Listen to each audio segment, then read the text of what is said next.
매년 3월 막바지에 상장 회사들의 주주총회가 몰리면서 이 주주들의 의결권을 제대로 행사하기가 어렵다는 비판이 있어 왔습니다. 금융당국은 상장사 주총을 분산해서 이 주총 시즌을 5월에서 6월로 개선하겠다는 방침인데요. 형식적인 주총이 아니라 기업들이 주주들의 신임을 받는 본래 취지대로 주총을 바꾸겠다는 겁니다. 자세한 내용은 증권부의 이수연 기자와 함께 알아보도록 하겠습니다. 만약에 정말 이 계획대로 그러면 이제 뭐 이른바 장기 주총이 될 텐데 5월에 이제 주총이 좀 분산이 되게 된다면 상장사 입장에서는 당장 뭐가 크게 바뀝니까? 네, 금융위원회는 상장사 주총 뇌실화 방안을 통해 한 날짜에 주총을 개최할 수 있는 기업 수를 제한하기로 했습니다.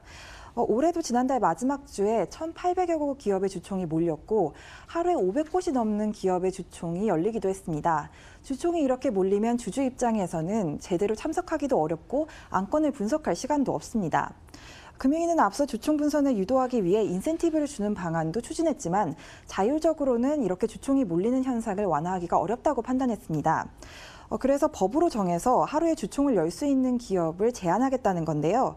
대만의 경우 인터넷으로 신청을 받아 하루에 100곳 이상 주총을 열 수 없도록 하고 있습니다.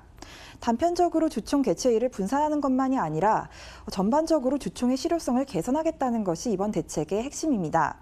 먼저 기업들은 주총을 소집할 때 사업보고서와 감사보고서를 함께 첨부해야 합니다.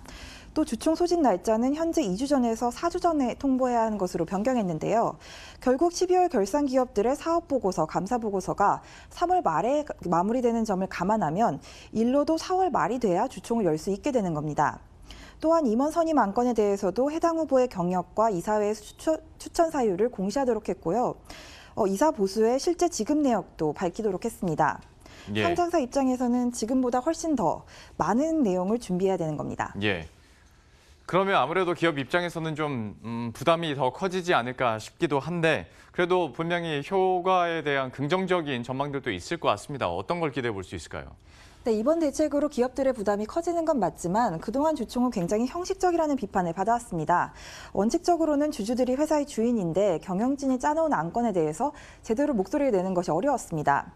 주총은 경영진이 주주들에게 성적표를 보여주고 신임을 받는 자리로 돼야 된다는 것이 금융당국의 구상입니다. 사업보고서를 주총 소집 전에 미리 받으면 경쟁 업체의 실적과 상대평가를 할 수 있고요. 또 임원을 선임하기 전에 해당 임원에 대한 경력을 평가할 수도 있습니다. 또 이사의 보수 한도에 대해서도 과연 이 정도의 보수를 받을 정도의 사람인지를 생각해 볼 여유가 생기는 겁니다. 결국 경영진들은 작년 성과와 향후 경영 방향에 대해서 주주들에게 더 충실하게 설명해야 하는 건데요. 금융위원회 관계자는 그동안 비정상적으로 운영됐던 주주총회가 이제 정상화되는 과정이라고 강조했습니다. 예.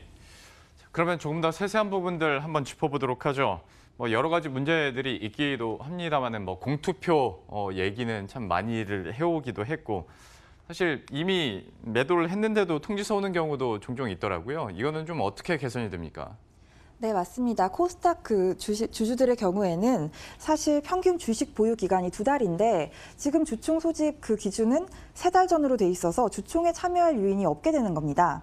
금융위는 의결권 행사 기준일을 현재 주총 전 90일 이내에서 60일 이내로 단축하기로 했습니다.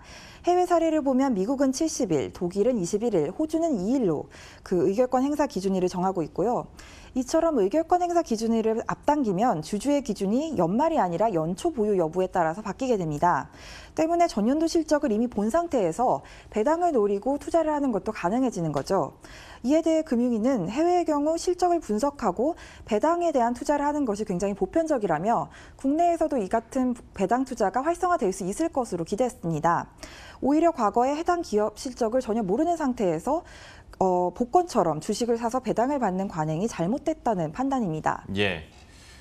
자, 그리고 좀 소액주주들의 참여도 조금 더 활성화시켜야 실제 주총의 의미를 좀 되새길 수 있지 않을까라는 생각도 드는데 소액주주들 참여를 위한 어떤 방안들도 있습니까? 네, 이번 대책의 성패는 소액 주주들의 참여도를 높이는 것에 초점을 두고 있는데요. 금융위는 상장사의 주주들의 이메일 주소를 제공해서 주주에게 연락할 수 있도록 했습니다. 또 사회적 통념에서 벗어나지 않는 수준에서 기념품을 제공하는 것도 허용하기로 했는데요. 사례로 든 것은 골프장 예약권과 20만 원 상당의 상품권의 경우 이건 사회적 통념을 벗어나는 수준이다라는 것이었습니다. 그렇다면 이 수준 아래로 어느 정도까지는 허용할 것인지 이제 상법 유권 해석을 통해서 밝히겠다는 방침이고요. 전자투표는 현재 공인인증서 인증 대신에 휴대폰과 신용카드 인증도 허용할 예정이고 외국인의 경우 아이디와 비밀번호를 통해 인증할 수 있도록 하겠다는 방침입니다. 이렇게 인증 장벽이 낮아지면 투표에 참여할 수 있는 게 더 쉬워질 것으로 보이고요. 일단 당국이 대대적으로 주총을 개선하겠다고 나서면서 안팎으로 여러 가지 평가가 나오고 있습니다. 금융위는 다음 달 공청회를 열고 의견 수렴을 통해 이런 제도 개선 방안을 확정하겠다는 방침입니다. 예, 지금까지 이수연 기자와 함께했습니다. 잘 들었습니다.